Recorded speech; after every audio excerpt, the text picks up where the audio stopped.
Hello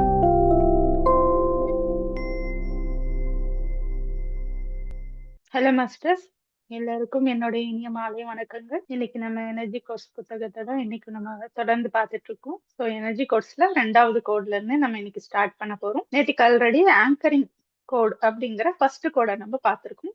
அந்த anchoring கோடு என்னன்னா, அது நம்மளுடைய மூலாதாரத்தோட தொடர்புடையது. ஓகேங்களா மாஸ்டர்? ஸோ அதை எப்படி நம்ம பண்றது அப்படிங்கிறத நம்ம எப்படி நம்மளுடைய எனர்ஜியா வெளியில டிசிபேட் ஆகாம வெளியில சிதறாம நம்மளுக்குள்ளார நம்ம வந்து ஆங்கர் பண்றது எப்படி அப்படிங்கிறத பார்த்தோம் இல்லைங்களா? அதை எப்படி பார்த்தோம்? சப்ஜெக்ட் ஆப்ஜெக்ட் சப்ஜெக்ட்ங்கிற மெத்தட், அது ஃபர்ஸ்ட் ப்ராக்டிஸ். அதாவது வெளியில ஒரு பொருளை வந்து நல்லா உத்து கவனிக்கணும், அதுல நம்மளுடைய எனர்ஜியை பாய்ச்சுற மாதிரி விஷுவலைஸும் பண்ணிக்கலாம், இல்லைன்னா டீப்பா நம்ம அப்சர்வும் பண்ணலாம். அதை பண்ணிட்டு அப்படியே நம்மளுடைய பார்வையை வந்து நம்மளுக்குள்ளார எடுத்துட்டு வரோம். ஓகேங்களா? நம்மளுக்குள்ளார அப்படி ஃபோக்கஸ் பண்ணி எடுத்துட்டு வரும்போது அந்த எனர்ஜி எல்லாம் நம்மளுக்குள்ளாரியே வரும், நம்மளோட எனர்ஜி விரிவடையும். ஓகேங்களா? அந்த ப்ராக்டிஸ பார்த்தோம், அதுக்கான ரீசனும் பார்த்தோம். அடுத்தது வந்து 4 ஆங்கரிங் பாயிண்ட்ஸ் பார்த்தோம். அதாவது 4 விதமா நம்ம வந்து நம்மளுடைய எனர்ஜியை நம்மளுக்குள்ளார நம்மளுடைய பியூர் அந்த எனர்ஜி சிஸ்டம்குள்ளார ஆங்கரிங் பண்றது எப்படிங்கிறத பார்த்தோம்.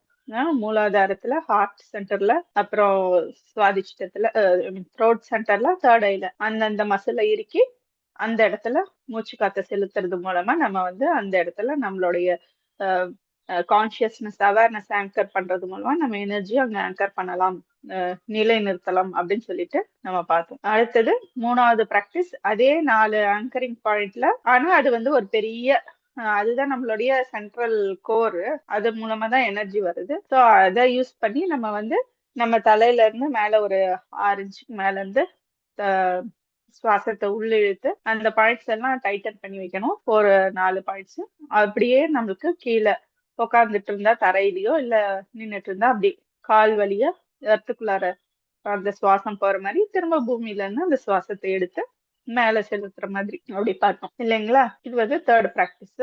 அதுக்கப்புறம் இந்த ஆங்கரிங் கோடோடைய டீடைல், அது எங்க இருக்கு, மூலாதாரம் எங்க இருக்கு, பேஸ் ஆஃப் த ஸ்பைன், நம்மளுடைய முதுகு தண்டோட அடிப்பகுதியில இருக்குது. ஓகேங்களா? இது நிலைநிறுத்துறதுனால நம்மளுக்கு வந்து ஒரு சென்ஸ் ஆஃப் பிலாங்கிங் வரும். நம்ம இங்க இங்க இருக்கிறோம், நம்ம வந்து ஒரு பர்பஸோட இங்க இருந்திருக்கோம் அப்படிங்கிற அந்த ஒரு பர்பஸோட இங்க வந்திருக்கோம் அப்படிங்கறதெல்லாம் நம்மளுக்கு தெரியும். ஓகேங்களா? அது கிரவுண்டடா நம்ம ரூட்டடா இருக்கும்போது தான் நம்மளால ஸ்டேபிளாவே ஒரு விஷயத்த வந்து அணுக முடியும். ஸோ அதுதான் இதனுடைய பெனிஃபிட்ஸ். இது கூடவே வந்து நம்ம வந்து அந்த சென்ட்ரல் சேனல் அந்த செகண்ட் ஆங்கரிங் பாயிண்ட்ஸ் பார்த்தோம், அந்த தேர்ட் ப்ராக்டிஸ் பார்த்தோம் இல்லைங்களா? அதையே நம்ம வந்து பிரெத் ஒர்க்காவும் எடுத்துக்கலாம். அதுக்கப்புறம் அது கூட சில யோகாசனமும் அதோட பொருந்தும், அதையும் நம்ம பார்த்தோம். இன்னைக்கு வந்து நம்ம பார்க்க போறது என்னன்னா ஃபீலிங் கோட். இந்த ஃபீலிங் கோட் வந்து அடுத்த நம்மளுடைய செகண்ட் சக்ரா இருக்கு இல்லைங்களா, சேக்ரல் சக்ரா, அதுக்கு அதோட தொடர்புடையது. ஓகேங்களா? ஸோ வந்து ஆத்தர் வந்து ஒரு தடவை என்ன சொல்றது, கொஞ்ச நாளைக்கு கொஞ்ச காலத்துக்கு முன்னாடி ரொம்ப அவங்க வந்து இந்த புக்கெல்லாம் எழுத ரொம்ப நாளைக்கு முன்னாடி ரொம்ப ரொம்ப டிஸ்டர்ப்டான ஒரு மனநிலையில இருந்தாங்க. அவங்களோட ரிலேஷன்ஷிப்பும் சரியில்லை, அவங்க அம்மா அப்பதான் இறந்திருந்தாங்க. ஒரு நாள் வந்து வீட்டுக்கு வந்து பார்த்தா அவங்க யாரோட ரிலேஷன்ஷிப்ல இருந்தாங்களோ அவங்க வந்து காணாம போயிட்டாங்க, ஏதோ வீட்டை விட்டு போயிட்டாங்கன்னு வச்சுக்கோங்களேன். ஸோ இவங்க வந்து ரொம்ப டிஜெக்டட் ஆயிட்டாங்க, ரொம்ப மனசு உடைஞ்சி அப்படியே உட்காந்துடுறாங்க. உட்காரும் போது அவங்களால அந்த பெயின் வந்து தாங்கிக்கவே முடியல. அப்படியே இருக்கும்போது சடனா வந்து உள்ள வந்து அவங்களுக்கு வந்து ஒரு ஃபீலிங் வருது. என்ன, அவங்களால அந்த பெயினை எதிர்த்து போராடி என்ன யோசிக்கிறதுன்னு செய்யவே முடியல. அதனால அந்த பெயின் கிட்ட வந்து அவங்க சரண்டர் ஆயிடுறாங்க. பெயின் சரண்டர் ஆன உடனே அவங்களுக்கு உள்ளார வந்து ஒரு விதமான ஒரு எனர்ஜி வந்து பாயுது. அப்படியே அது வந்து உள்ளார இன்ட்யூஷன் மாதிரி அவங்களுக்கு ஒரு தாட் வருது. சடனா யாரு நம்மளை விட்டு போனா என்ன, நம்ம நம்மளுக்கு இருக்கிறோம்ல அப்படின்னு சொல்லிட்டு உள்ளார வந்து ஒரு தாட் வருது. வந்த உடனே உள்ளார வந்து ஒரு சொல்ல முடியாத ஒரு ஆனந்தம் வருது.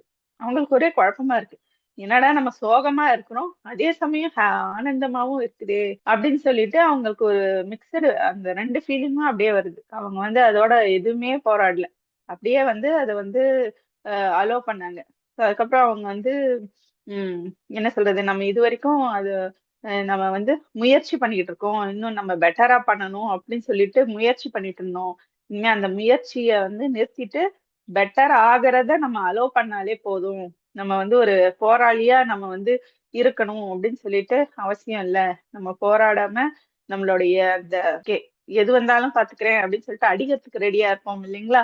அந்த மாதிரி ரெடியா அந்த மாதிரி இல்லாம வர்றத நம்ம வந்து அப்படியே அலோ பண்ணி என்ஜாய் பண்ணணும் அப்படிங்கிற ஒரு மைண்ட் ஸ்டேட்டஸ்க்கு நான் வந்துட்டேன்.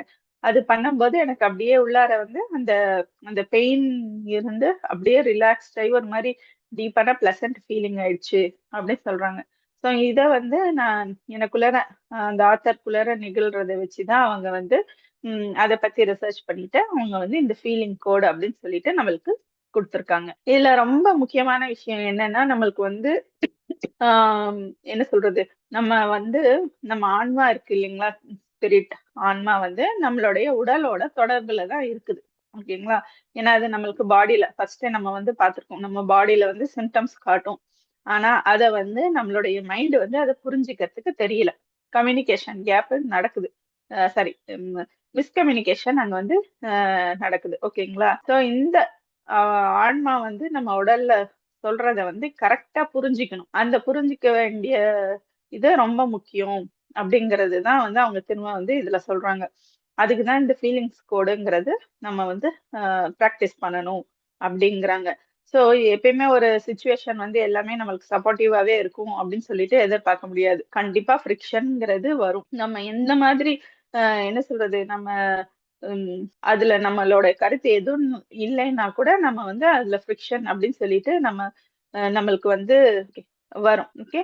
சோ அது நம்மளுடைய கண்ட்ரோல்ல கிடையாது. ஆனா நம்ம என்ன பண்ணலாம் அப்படின்னா அதை யூஸ் பண்ணி நம்ம வந்து நிறைய அந்த சர்க்யூட்ரி அந்த நெட்வொர்க் நம்மளுடைய அவேர்னஸ் வந்து பெருசு பண்ணலாம். ஓகேங்களா? அந்த சாய்ஸ் நம்ம கையில தான் இருக்குது. வெளியில எவ்வளவுதான் ஃப்ரிக்ஷன் நடந்தாலும் உள்ளுக்குள்ளார நம்ம எனர்ஜியை வந்து இன்க்ரீஸ் பண்றது வந்து நம்ம சாய்ஸ்ல தான் இருக்கு. இன்ஸ்டட் இல்லை நம்ம வந்து அந்த வெளியில எவ்வளவு பிரச்சனையா இருக்குதே அப்படின்னு சொல்லிட்டு நம்ம மைண்ட் லெவல்ல வெளி உலகத்துல நம்ம கவனத்தை சிதற வச்சு நம்ம வந்து ஒரு கதையை கட்டுறதுக்கு பதிலா நம்மளுடைய எனர்ஜியா உள்ளார திருப்பினோம்னா நம்மளுக்கு வந்து நம்மளுடைய ஹேண்டிலிங் கெப்பாசிட்டி வந்து ரொம்ப நல்லாவே இருக்கும். ஓகேங்களா? இப்போ ஒரு எக்ஸாம்பிள் எடுத்துக்கலாம். ஓகேங்களா?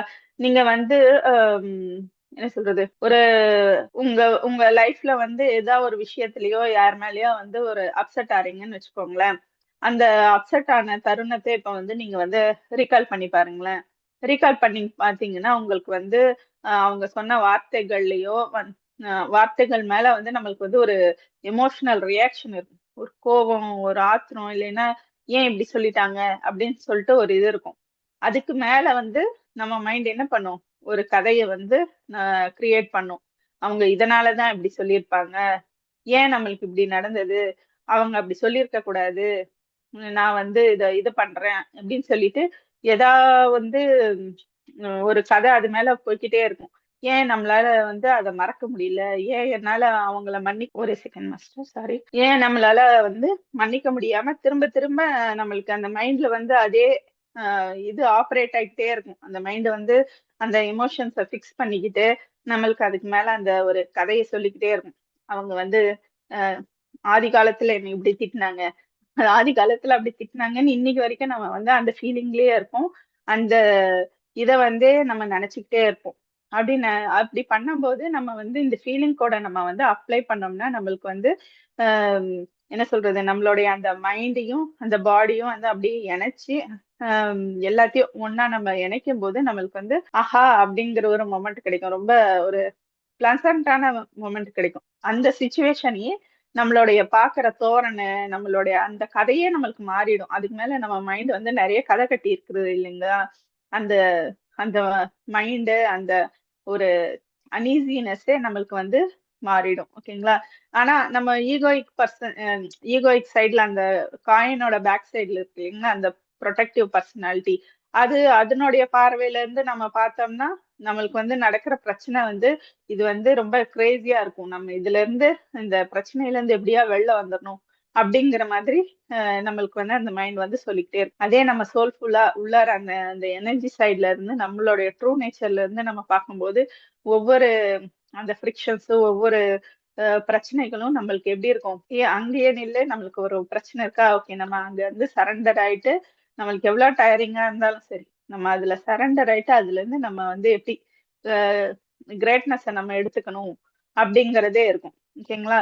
சோ நீங்க வந்து இப்போ கொஞ்ச நேரத்துக்கு முன்னாடி நம்மளுக்கு ஆத்தருக்கு நடந்தது இல்ல, அவங்களால தாங்க முடியாத பெயின் வந்தப்ப அதுக்கு வந்து சரண்டர் ஆனதுக்கு அப்புறம் அவங்களுக்குள்ளார ஒரு ஒரு நல்ல சென்சேஷன் வந்தது இல்லைங்களா?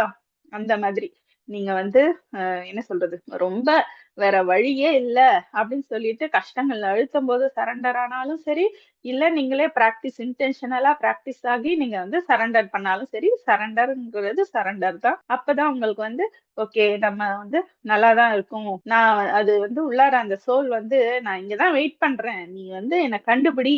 நான் ரெடியா இங்கேயே இருக்கேன் அப்படின்னு சொல்லிட்டு உள்ளார வந்து காத்து இருக்குது. நீங்க சரண்டர் ஆகும்போது அது வந்து உங்களுக்கு வந்து உங்களுடைய கிரேட்னஸ் வந்து அது காமிச்சு கொடுக்கும். ஓகேங்களா? அதுதான் அது வந்து ஒவ்வொரு கஷ்டங்களும் ஒவ்வொரு ஃப்ரிக்ஷனும் வந்து நம்மளுடைய அட்டென்ஷனை கிராப் பண்றதுக்கு அந்த அட்டென்ஷன் கிடைக்கும் போதுதான் நம்மளுக்கு வந்து growthங்கிறது இருக்குது. சோ அப்ப ஒவ்வொரு அந்த மைண்ட் சொல்ற ஒவ்வொரு கதையும் வந்து நம்மளுக்கு என்னென்ன இருக்குது, ஏன் இப்படி நம்மளுக்கு மாத்திரம் நடந்தது அப்படிங்கிறது தான் இருக்குது. அதுல இருந்து நம்ம எனர்ஜி வந்து எங்க ஷிஃப்ட் பண்ணணும், அதை வந்து எப்படி சரி பண்றது அப்படிங்கறத ஷிஃப்ட் பண்ணணும். ஓகேங்களா? அதுக்கு வந்து நம்மளுடைய பாடி தான் நம்மளுடைய என்ன டிரான்ஸ்லேட்டர் மாதிரி. நடுவுல வந்து அந்த அந்த சோல் சொல்றதுக்கு கேட்கறதுக்கு சோலுக்கும் மைண்டுக்கும் நடுவுல நம்மளோட பாடி தான் வந்து மாட்டிக்கிட்டு இருக்கு. ஓகேங்களா? நம்மளுடைய ஃபீலிங்ஸ் எல்லாம் வந்து என்ன பண்ணுது, நம்ம சோல் வந்து பாடி மூலமா சொல்லுது. அத வந்து மைண்ட் வந்து எடுத்துக்கிட்டு வந்து புரிஞ்சுக்கணும். இது வந்து நம்ம கான்சியஸா நம்ம வந்து இப்ப இந்த ஃபீலிங் கோட்ல வந்து நம்ம செய்ய போறோம். என்ன பண்ண போறோம்னா, என்ன சொல்ல அந்த ஏதோ ஒரு பிரச்சனையும் ஸ்டோரி லெவல்ல மாட்டாம நம்ம உடல் அளவுல எடுத்துட்டு போய் அந்த உடல்ல என்ன இருக்குது, என்ன சொல்ல வருது அந்த சோல் அப்படிங்கறத நம்ம வந்து புரிஞ்சுக்க ட்ரை பண்ண போறோம். அதாவது திங்கிங் லெவல்ல இருந்து ஃபீலிங் லெவல் ஃபீலிங் லெவலுக்கு மாற போறோம். அதாவது பகுத்தறிவு இதுல இருந்து உணர்றது, சென்ஸ் பண்றதுன்னு சொல்லுவாங்களே, அந்த உணர்ற அந்த கெப்பாசிட்டிக்கு வந்து மாற போறோம். நம்ம இந்த ஃபீலிங் கூட நிறைய ப்ராக்டிஸ் பண்ணும்போது நம்மளுடைய இன்ட்யூஷன் அந்த இன்டியூட்டிவ் கெப்பாசிட்டி வந்து நல்லாவே வளரும். ஏன்னா எனர்ஜிஸ் வந்து நம்மளுக்கு வந்து படிக்க தெரியுது. ஓகேங்களா? சோ இந்த ஃபீலிங் கூட வந்து நீங்க எஃபெக்டிவா பண்ணணும்னா ஒரு விஷயத்த ரொம்ப நல்லா புரிஞ்சுக்கணும். ஃபீலிங்ங்கிறதுக்கும் எமோஷன்ங்கிறதுக்கும் வித்தியாசம் வந்து நம்ம வந்து புரிஞ்சுக்கணும். ஓகேங்களா? என்ன சொல்றது இதுல ஃபீலிங் எமோஷன்ஸ்ன்றது நம்மளுடைய ஃபீலிங்ஸ ஃபீல் பண்றது ஒண்ணு, எமோஷன்ஸ ஃபீல் பண்றது ஒண்ணு அப்படின்னு சொல்லிட்டு இவங்க 2 வகையில சொல்றாங்க. இப்ப ஃபீலிங்னா என்னன்னா, நம்ம உடல் அளவுல ஒரு உணர்ச்சி வருது இல்லைங்களா, அதுதான் ஃபீலிங். அதே மனதளவுல வருது இல்லைங்களா, அது எமோஷன்ஸ். இந்த பயம், கோபம், அன்பு, கருணை அந்த மாதிரி வர்றதெல்லாம் வந்து எமோஷன்ஸ். அது வந்து மனம் வந்து கண்டிப்பா எமோஷன்ஸ் வரும்போது அதுக்கு பின்னாடி ஒரு கதையும் இருக்கும். ஓகேங்களா? அந்த கதை சொல்லும் போது நம்மளுக்கு ஒரு உணர் உணர்வு வருது. அது வந்து எமோஷன். அதே நம்ம பாடியில வந்து ஒரு ஃபீலிங் இருக்கும். உம் கையிலயோ கால்லயோ உடல்ல எந்த பகுதியிலனாலும் ஒரு மாதிரியான ஒரு சென்சேஷன் அந்த மாதிரி எல்லாம் இருக்கிறது வந்து ஃபீலிங்ஸ். ஓகேங்களா? ரெண்டுத்துக்கும் நம்ம வந்து வித்தியாசம் புரிஞ்சுக்கணும். ஓகே? ஏன்னா வந்து நம்மளுக்கு இந்த சென்ட்ரல் நர்வஸ் சிஸ்டம்ல இருந்து எல்லா ஆர்கன்ஸ்க்கும் நம்மளுக்கு வந்து நர்வ் சப்போர்ட் வந்து போகுது இல்லைங்களா? நம்ம வந்து ஒரு என்ன சொல்றது சார்ஜ் பண்ணோம்னா ஒரு தாட் போட்டு சார்ஜ் பண்ணோம்னா அது அப்படியே நம்ம நர்வஸ் சிஸ்டம்க்கு நம்ம பாடி கடத்தி கொண்டு போகுது இல்லைங்களா? சோ இதுல 80 to 90% வந்து என்ன சொல்றது நம்ம கட்டுல இருந்து பிரெயினுக்கு போறதுதான். ஓகே? சோ அதுதான் வந்து கீழே இந்த நம்ம வயிற்று பகுதி அடி வயிற்று பகுதியில தான் நம்மளுக்கு வந்து அந்த சென்சேஷன்ஸ் எல்லாம் நம்மளுக்கு வந்து இது தெரியும். நம்மளால ஈஸியா வந்து அங்க ஃபீல் பண்ண முடியும். ஓகேங்களா? சோ ஏன்னா அந்த இடத்துல அந்த மாதிரி அந்த வேகஸ் நர்வ் அப்படின்னு சொல்லிட்டு டாக்டர் சொல்றாங்க, இந்த ஆத்தர் சொல்றாங்க. அது வந்து நம்மளுக்கு வந்து அங்க வந்து இன்ஃபர்மேஷனை கடத்துது. முக்கியமா அந்த கட் சைடுல எல்லாம் வந்து அந்த அந்த வயிற்று பகுதி சைடுல எல்லாம் வந்து நம்மளுக்கு கடத்துது. இது வந்து நார்மலா நர்வ் வந்து ஒரு விஷயத்த கடத்துறதை விட இது வந்து ரொம்ப ஃபாஸ்டா வேலை செய்யுமா. அதனாலதான் இத வந்து கட்டு வந்து செகண்ட் பிரெயின் அப்படின்னு சொல்லுவாங்கல்ல, டாக்டர்ஸ் கூட சொல்லுவாங்க இல்லையா, கட்டு தான் வந்து செகண்ட் பிரெயின், அதனால நல்லா சாப்பிடணும், கரெக்டான இதுவா சாப்பிடணும் அப்படின்னு சொல்லுவாங்க இல்லையா. ஏன்னா அந்த இடத்துல நர்வஸ் சிஸ்டமே அதிவேகமா ஒர்க் பண்ற மாதிரி ஒரு நர்வஸ் சிஸ்டம் இருக்கு போல இருக்கு. சென்ட்ரல் நர்வஸ் சிஸ்டம்ல இருந்து பிரிஞ்சு வர்றது. ஓகேங்களா? சோ நம்மளுக்கு வெளியில வந்து ஒரு ஃப்ரிக்ஷன் நடக்குது. நமக்கு உலகத்தோட ஒரு பிரச்சனை. நம் நம்ம உலகத்தோட நம்மளுக்கு வந்து ஒரு பிரச்சனைன்னு வரும்போது 3 ரியாக்ஷன் நடக்கும். ஓகேங்களா? ஒண்ணு மென்டல் ரியாக்ஷன் நடக்கும். அடுத்தது எமோஷனல் ரியாக்ஷன் நடக்கும். 3வது இந்த பிசிக்கல் ஃபீலிங்கிறது நம்மளுக்கு நடக்கும். ஓகேங்களா? சோ இந்த இந்த இந்த மென்டல் ஃபீலிங்ங்கிறது வந்து என்ன சொல்றது?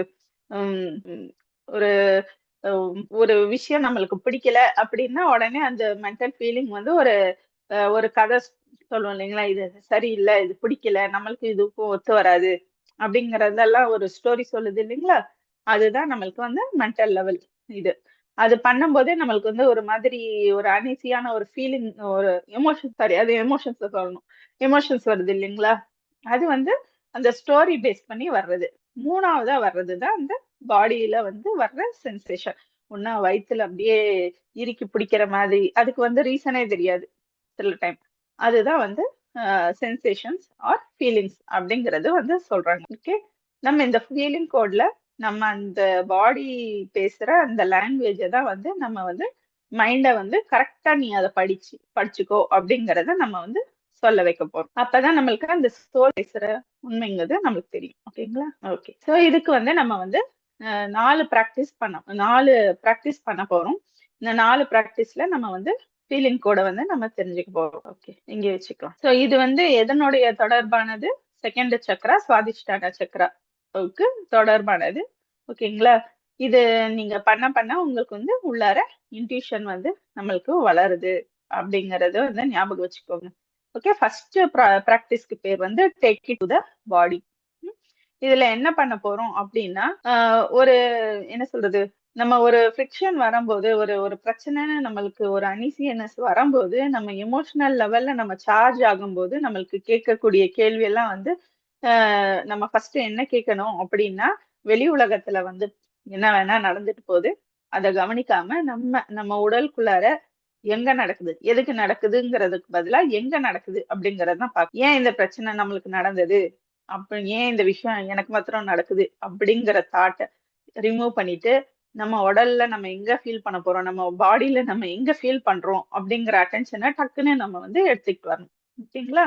இது வந்து டக்குன்னு நம்ம வந்து உள்முகமா நம்ம பாடிக்குள்ளார நம்ம வந்து அப்படியே சென்சேஷனை வந்து நம்ம ஃபீல் பண்ண போறோம். ஃபீல் பண்ணும்போது எங்கேயா ஒரு இடத்துல வந்து சார்ஜ் நடக்கும் நம்ம உடம்புல. ஏதோ ஒரு இடத்துல டைட்னஸ் இருக்கும், இல்ல டென்ஷனா இருக்கும், இல்லைன்னா எங்கேயா வைப்ரேட் ஆகிற மாதிரி, பஸ்ஸிங் ஆகிற மாதிரி நம்மளுக்கு வந்து ஒரு அதிர்வா இருக்கும். இல்லைன்னா எங்கேயா ஒரு இடத்துல ஷார்ப் பெயின் இருக்கும். நம்ம உடல்ல எங்கேயாச்சும் ஷார்ப் பெயின் இருக்கும், இல்லைன்னா ஹீட்டா இல்லைன்னா கோல்டா, அந்த மாதிரி எல்லாம் நம்மளுக்கு வந்து ஒரு பாடியில ஏதாவது சென்சேஷன் இருக்குதா அப்படின்னு சொல்லிட்டு நம்ம வந்து நோட்டீஸ் பண்ணணும். அடுத்தது வந்து இந்த கொஸ்டின் வந்து நம்ம கேட்கணும். ஓகே, நம்ம பாடியில வந்து எந்த இடத்துல ஃபீல் பண்ணுது, அந்த இடத்துக்கு தொடர்புடைய இமிடியட்டான ஒரு அந்த கோர்ல இருக்கிற ஆங்கர் பாயிண்ட் என்ன அப்படிங்கறத நம்ம வந்து பார்க்கணும். ஓகேங்களா? சோ இப்ப இந்த சென்சேஷன் எப்படி இருக்குது அப்படிங்கறத நீங்க அப்சர்வ் பண்றீங்க. இப்ப சப்போஸ் நம்மளுக்கு வந்து கையில வந்து ஒரு சென்சேஷன் இருக்கு அப்படின்னா, அந்த கை வந்து எதோட தொடர்புடையதுன்னா ஹார்ட் சக்கராவுடைய, நம்மளுக்கு வந்து அது பக்கத்துல இருக்க எனர்ஜி சென்டர், இல்லைன்னா சக்ரா, இல்லைன்னா ஏரியா ஆஃப் கான்சியஸ்னஸ், அந்த இடத்துல வந்து நம்ம வந்து நம்மளுடைய அட்டென்ஷனை வந்து நம்ம வந்து கொடுக்கணும்.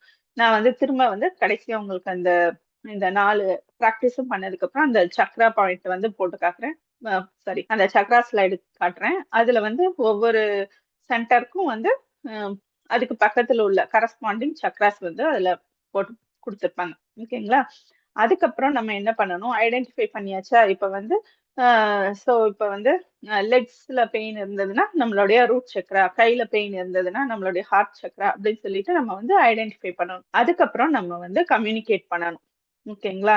நம்ம வந்து கான்சியஸ்னஸ் கிட்ட நீ வந்து அந்த இடத்துல நீ வந்து ஸ்குவீஸ் பண்ணணும். நம்ம இப்ப கையில இருக்குதுன்னா அந்த இடத்துல சென்சேஷன் வருதுன்னா அந்த பகுதியை வந்து நம்ம ஸ்குவீஸ் பண்ணிட்டு, நீ சொல்றத நான் கேட்கிறேன் அப்படின்னு சொல்லிட்டு நீங்க உங்களுடைய கம்யூனிகேஷன் பண்ணணும். உங்க கான்சியஸ்னஸ் அந்த இடத்துல சொல்லணும். கை கையில சென்சேஷன் நடக்குதா, அந்த எங்க சென்சேஷன் நடக்குதோ அந்த பகுதியை நீங்க நல்லா ஸ்குவீஸ் பண்ணி வச்சுட்டு ஓகே, நான் கேட்கிறேன். நான் என் மைண்ட வந்து உனக்கு உன் மேல தான் நான் அட்டென்ஷன் குடுக்குறேன். அப்படின்னு சொல்லிட்டு நம்ம வந்து அந்த மசில ஸ்க்வீஸ் பண்ணி நம்ம வந்து அட்டென்ஷன் குடுக்கணும். அட்டென்ஷன் குடுத்துட்டு நம்ம வந்து அந்த சென்ட்ரல் சேனல் பிரீதிங் இருக்குங்க இல்லைங்களா? நம்ம ஆங்கரிங் கோட்ல படிச்சோமே, அத நம்ம வந்து திரும்ப பண்ணணும். பண்ணும்போது அந்த அந்த அந்த அந்த ச இப்ப கால்ல வந்து அந்த கால் நடுங்குற மாதிரி, அந்த மாதிரி எல்லாம் இருக்குதுன்னு வச்சுக்கோங்களேன். பாடில எந்த பார்ட்னாலும். அதுக்குரிய அந்த என்ன சொல்றது? ஆங்கரிங் பாயிண்ட் மூலமா நீங்க வந்து அந்த சென்ட்ரல் சேனல் பிரீத்திங் வந்து நம்ம வந்து பண்ணணும். ஓகேங்களா? அது ஃபுல்லா தலையில இருந்து பிரீத் பண்ணி அப்படியே கால் வழியா அங்க போகுற மாதிரி. சோ இதுல வந்து என்ன பாயிண்ட்னா, நீங்க வந்து இது வந்து ஒரு என்ன சொல்றது? 2 சைக்கிள்ஸ் ரிப்பீட் பண்ணணும். அதாவது மூச்சு இழுக்கிறது பாதி வயிறு வரைக்கும் மூச்சு இழுக்கணும். அதுக்கப்புறம் கீழ வழியா ரிலீஸ் பண்ணணும். ஓகேங்களா? இது வந்து ஒரு அதுக்கப்புறம் திரும்ப கீழ எர்த்ல இருந்து பிரீத் இன் பண்ணணும். திரும்ப பாதி வரைக்கும் வயிறு வரைக்கும் எடுத்துட்டு வந்து திரும்ப ஹார்ட்ல இருந்து மேல வந்து நம்ம வந்து ரிலீஸ் பண்ணணும் பிரெத்த. இதுதான் சென்ட்ரல் சேனல் பிரீதிங். இத வந்து 2 டைம்ஸ் நீங்க வந்து பண்ணணும். ஓகேங்களா? நீங்க ஒரு நாளைக்கு எவ்வளவு தடவ வேணா பண்ணலாம். அதெல்லாம் ஒண்ணும் பிரச்சனை இல்ல. இது பண்ண பண்ண உங்களுக்கு வந்து ம் எனர்ஜி நல்லாவே கிடைக்கும். ஓகேங்களா?